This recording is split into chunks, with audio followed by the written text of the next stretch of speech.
সব উঠে গেল। তাই বিষাক্ত জল কেমন করে পরিবর্তন করবে?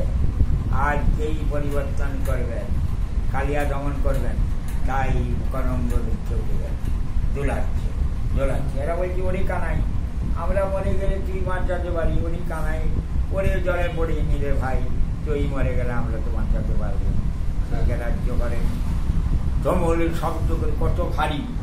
হ্যাঁ, আমরা এত জীব আছি দাদু, আমাদের সকলে মিলে একসঙ্গে চাপলে তুলা দণ্ডে যা ওজন হব, তাহলে বুঝাচ্ছ, আমরা যত জগতের মানব লোক আছি তুলা দণ্ডে চাপলে, আর এক পাশে আমাদের কানাই বিগ্রহ চাপালে, সমানে সমান হবে না, আমরা তাকে উঠাতে পারবো না।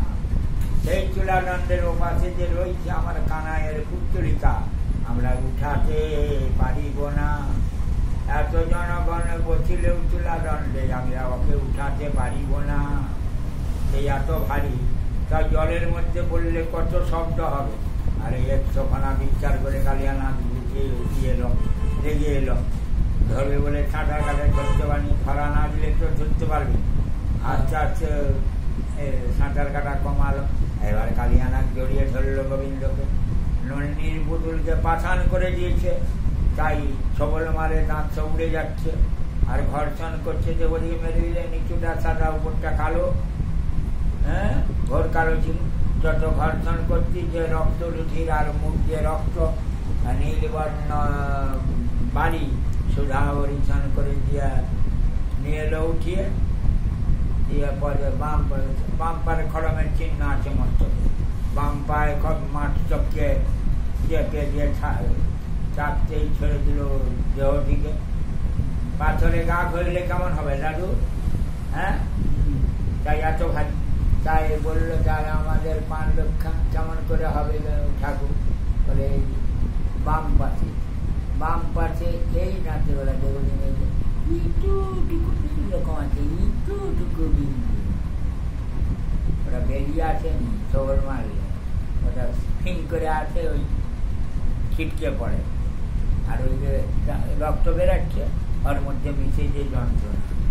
তাই আমরা গেলে ডাক্তার বলছি রক্ত বেরোচ্ছে, বলে হ্যাঁ বাবু রক্ত বলে চলো দেরি করা আছে, মিশে গেছে। আর সম্পূর্ণ দিয়ে গেলে আমি তো কথা, আমার যে গুরুদেব 3 জন ছিল ঝাড়গ্রামের মাহাতর, তাদের বাপও পারবেন ভালো, ওই বিন্দু মিশে। তাই দমন করলেন। এবার রাধারানী তার বিবাহ করা বধূ যা বটে ছিল উদ্ধার করলো বংশের ঘর থেকে, রাজাকে ধুয়ে মেলে বৃন্দাবনে রাস করলেন, নিকুঞ্জ নিজবনে। আজও রাসলীলা হয়, আজও বাঁশি বাজে, নুপুরের ধ্বনি শোনা যায়, যার যেমন কান সে শুনতে পায়। বেশি না, 2-4টা এই যে রাধাকুঞ্জ, বাইর হরি হয় অষ্টম পদ, বাইর নিশি পদ গেলে ক্যাসেট করে রাখবো গানগুলো, ওই মোবাইল ঘরে ছেড়ে এখানে ছেড়ে দিয়ে শুনবো, কেমন লাগে, খেতে পড়তে মনে হয়। তাই এবার ভাই সাধ্য সেই টাকা যে রাখছি, এবারে পিণ্ড দান টান করে যে নিজে কিছু ওদের দিন ভিক্ষা করতে পারে, চতুর্দিকে 1 মাসে চতুর্দিকে ভিক্ষা করি 20 দিন, 80 হোক 20 করি, কোনোদিন খাই।